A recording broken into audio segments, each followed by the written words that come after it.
alam ko na may tampo sa akin. Sinabi ko naman ng loud and clear na hindi na tama ang ginagawa ninyo kay VP Sara at kay Presidente Duterte. Hindi tama yun. Matapang nga, bait-bait sa atin. Wala namang ginawa kundi tumulong.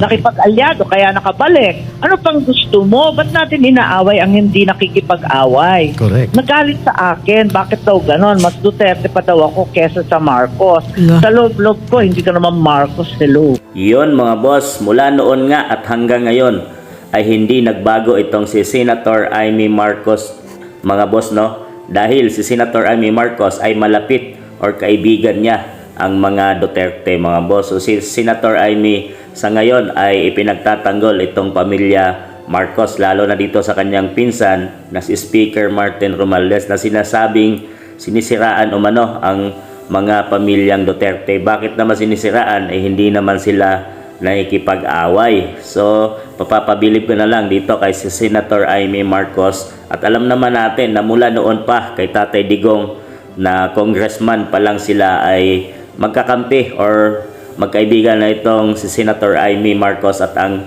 Duterte. At sinabi naman ni Senator Amy Marcos, kaya nga daw nakabalik ang pamilyang Marcos dahil nga sa mga Duterte, lalo na dito kay Tatay Digong. At dahil nga dyan mga boss, sa pagtatanggol ni Senator Amy Marcos sa pamilyang Duterte ay nagpaabot ng pasasalamat itong si VP Inday Sara Duterte. Ito yung kanyang sinabi mga boss, no, sa salitang Bisaya mga boss.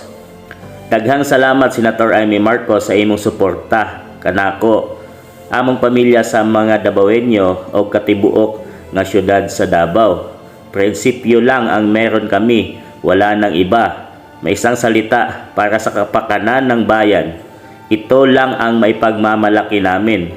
Pagpalain ka nawa ng Senyor Santo Niño, mabuhay ang Pilipinas. So, ibig sabihin nun mga boss, sa salitang Tagalog ay lubos na nagpapasalamat si VP Inday Sara Duterte at lalo na ang kanyang pamilyang Duterte at yung mga taga-Dabawenyo mga boss, no, dito sa ginawang pagtatanggol ni Senator Amy Marcos sa pamilyang Duterte mga boss. Sinabi nga dito ni VP Inday Sara na prinsipyo lang ang meron ang pamilyang Duterte mga boss, no? At yun lang ang kanilang pinagmamalaki at patuloy na taos puso ang serbisyo ang minibigay ng mga Duterte mga boss, no? Kahit pa sa mga mapanirang tao dyan na kung siraan ang mga Duterte mga boss, no, para bang wala nang ginawa sa ating bansang Pilipinas. Isaad pa nga ni Senator Amy Marcos na puro kabutihan at pagbabago sa bansang Pilipinas lang ang nasa isip ng mga Duterte. Totoong serbisyo mga boss. Bakit naman ginaganito?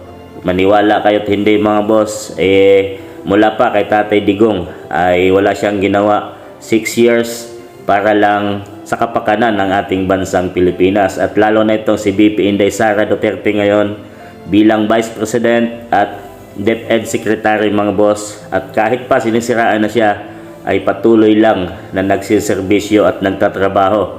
Ginagampanan ang kanyang serbisyo para sa bansang Pilipinas mga boss. So anong masasabi nyo dito tungkol sa mensahe ni VP Inday Sara para kay Senator Amy Marcos mga boss?